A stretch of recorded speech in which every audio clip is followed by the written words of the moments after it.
So when you went in, where did any area of trust go higher? You're like, oh man, I used to have no respect for those guys. I got a lot of respect for what those guys are doing. You used to go in and say, I never thought about those guys. Damn, those guys are dangerous after 7 years of being in. And then you went in and you said, oh, those are the guys I was studying. Those guys are 100 times more scary to the world than the media is even selling. And then the media, I used to really trust the media. Used to say, dude, I don't trust shit they say. Or I used to not trust what the media used to say. I actually trust what they have to say. What were some of the things where you flipped, where what you saw pre, and now you're on the inside, what flipped on you? The biggest flip was media. The biggest flip out there was news. When I started seeing what real intelligence looks like and how real intelligence is collected, how information is vetted and processed and synthesized and turned into something useful, and then I would read the news, I realized that the news is garbage. Like even the best news sources out there, the most centrist, the most highly rated news sources out there, they are still a far cry from what they were in the 1950s. When journalism was alive, when there were still laws in place that forced you to have fair and balanced news. Right now, news organizations focus on feeding their audience base. That's what they do. And if they get too far off of their audience base, then they start to see a decrease in ratings and a decrease in ad revenue, and they can't have that, especially not now that people don't buy newspapers. So that was a massive flip for me. Some of the other flips were the French. I was a military officer. You were in the military. Nobody says good things about the French in the military. We make fun of them all the time, right? This is how the French go to war, right? We make fun of them all the time. You get into the intelligence service, the DGSE is scary. They are so well funded. They are so technically adept. They are hunting down corporate and economic espionage secrets from us, and we don't even know they're there. They are super powerful. Had no idea that was happening. No idea at all. And then, Mossad has a reputation. Mossad is actually, when you deal with them in real life, they're pretty reasonable people. They just have the authority to do some crazy shit compared to what we do in the United States. But generally speaking, like you sit down, you have a beer with them, like you were saying about the trifecta, right? You're Justin Timberlake, they can dance, they can act, they can sing, right? You sit down with a Mossad officer and you're like, you seem like a fair and reasonable person who is also protected by law, like, and able to just kill somebody on the spot. I have to ask 5 levels up whether or not I'm allowed to slap somebody in the belly when they're being interrogated in Guantanamo Bay. You know what I mean? And there's all sorts of different things like that. Then I also started to learn how scary terrorists actually were. The world knew about Al-Qaeda. Al-Qaeda, by the time that Al-Qaeda was a mainstream thing, Al-Qaeda wasn't actually that scary. They were well funded. They had organization and bureaucracy and reach, but bureaucracy slows you down. ISIS was terrifying. ISIS is still in a phase where it's recruiting what's known as lone wolf terrorists. Lone wolves are basically people they radicalize and encourage to act and operate independently and alone. So then there is no communication channel anywhere of anybody saying, hey, I'm going to hit this target this way. What do you think? If there's no communication, there's no way to collect intelligence. These lone wolves can just go out and do whatever they think they're going to do, and they've got the permission of the organization, and they have the praise of the caliphate behind them. That's scary stuff. Exactly what happened with Salman Rushdie. He was a lone wolf, and his mother just disowned him. Did you see what she said about him? He just said, she's like, I can no longer support him being my son. It's nuts. That world is a terrifying world that the average American has no idea about. Let me ask you, because Pat framed the question with your perspective. What has shifted? You've been pretty vocal about perception versus perspective, right? Getting out of your own shoes and looking to the eyes of others. He also framed it with, what you said, the media. And you've been pretty vocal about perception, perspective. But you also talked about your wife, how when she kind of got red-pilled into the real world, how she's went from being a progressive liberal to being more center. Same thing with you, I assume, is right? Correct, yeah. Yeah, I mean, if you're a super conservative, you're not trying to go to Africa to like save children, right? You're trying to build a business or do something that boosts the economy in some way, shape, or form. So we were both moved very, very, very far to independent center once we started realizing not necessarily that there was like a liberal narrative, and it really frustrates me when I hear people go off the deep end about all these liberal conspiracies and these liberal narratives. The truth is that liberals are just that whole media is feeding its own base, and it's feeding a base of people who don't make a lot of money, who don't have a lot of education, who are struggling to set themselves up financially. So they want to believe that someone else should take care of them, and they want to believe that someone else should help them, and they want to believe that a larger big brother government should be on their side.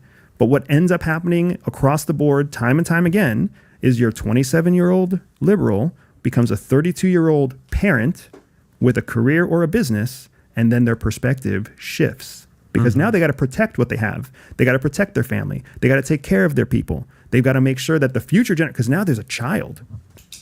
You've got to protect your child, but you also need a military to protect your child. So you know what? If I have to pick between who lives and who dies, my child lives, somebody else dies. So you're like a living, breathing case. Same with your wife. Of the famous phrase: if you're young and you're not a liberal, you have no heart, and if you're older and you're not a conservative, you have no brain. Is that kind of what the process you went through? Yeah, it's like, I mean, all of these idioms and all of these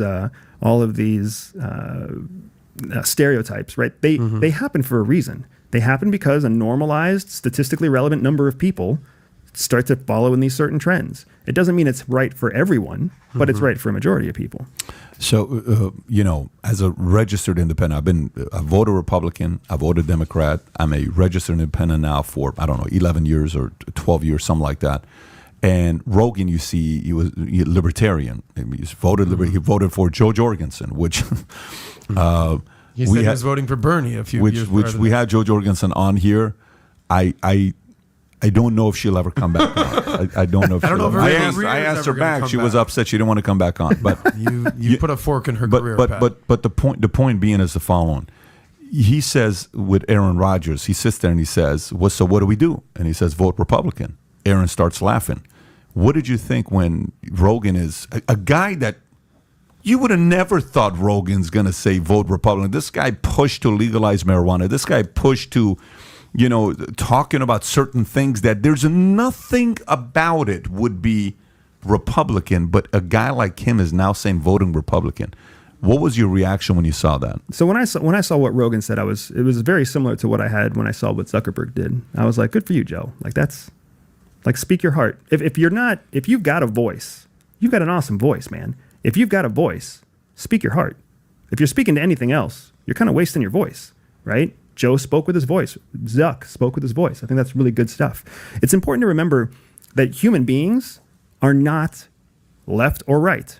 Human beings are all a mix of both. We want what we want. We are motivated by the things that are important and motivate us. So you're not all red, you're not all blue. There's always a bell curve. So at the fat end of the bell curve, people are close to center. People believe in some things and believe in other things, but unfortunately, media doesn't give you a chance to be supportive of both. Media forces you to choose one or the other. And then they feed you lines from one or the other. And they move you closer and closer to the outsides of the bell curve until you choose to just stop reading the news, or you choose to just stop watching TV, or you choose to sit around and drink beer and watch sports games and bitch about the news all day, right? But media is in the business of forcing you to one side or the other. Human beings are not like that, right? I believe a woman should have the choice to take care of her own body. I do believe in the sanctity of life, but a woman should have the choice to take care of her own body. But the government does not need to tax me at 40%. I can spend my money wisely on my own. I don't need them to police my money. I don't need them to police like what I'm doing in my bedroom. I don't need the government to police how I raise my children, or whether they're homeschooled or private schooled, or whether I'm dissatisfied with the public school, right? We're all a mix of all sorts of different positions, and we are all getting frustrated by being forced to pick one side or the other. Should the government have access to know if you have that wart on your butt? That's the question. CIA believes that all people are born with a spy secret superpower. For some people, that means they can win deals. For others, they can spot liars. Some can even seduce lovers. I built a free 3-minute test to help reveal to you exactly what your secret hidden superpower is. All you have to do is click on the link in the description below, take the test, and start using your spy superpower to stay ahead of 99% of people. I think they're curious to know, knowing the way they are. Like, maybe you should stop mooning people so they won't find out.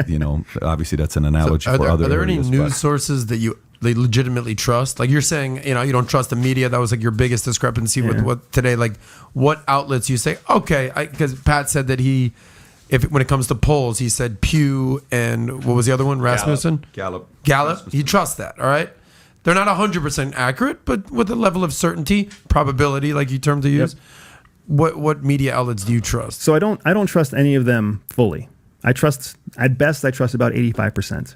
The way that I handle the news is I will read competing news sources on the same coverage on purpose and see where they overlap, right? Give us an example. So- like the Wall Street Journal. So The Economist. Okay. The Economist is a great example. We got 2 minutes, just so you know. Absolutely, Go ahead. sir. The Economist is a great example. CNN is a great example. Fox News is not such a great example. Yahoo News is actually a decent. USA Today is actually a decent example. Al Jazeera is a decent example. BBC is a decent example. These are all places that I'm like 80, 85%, even though they consistently. What did you say about they MSNBC? consistently lean one side. I don't look at MSNBC. How about CNN? CNN's on my list only because they were very consistently left. And when I started seeing them trash talking Biden about 9 months ago, I was like, there's a change in CNN, right? They still go with popular opinion. They're still just trying to sell ad space, right? But when it comes to who's going to get my time, I'll look at them. I'll cross-reference them. I'll see what's the same. I'll see what's different. I'll believe what's the same, and I'll challenge what's different.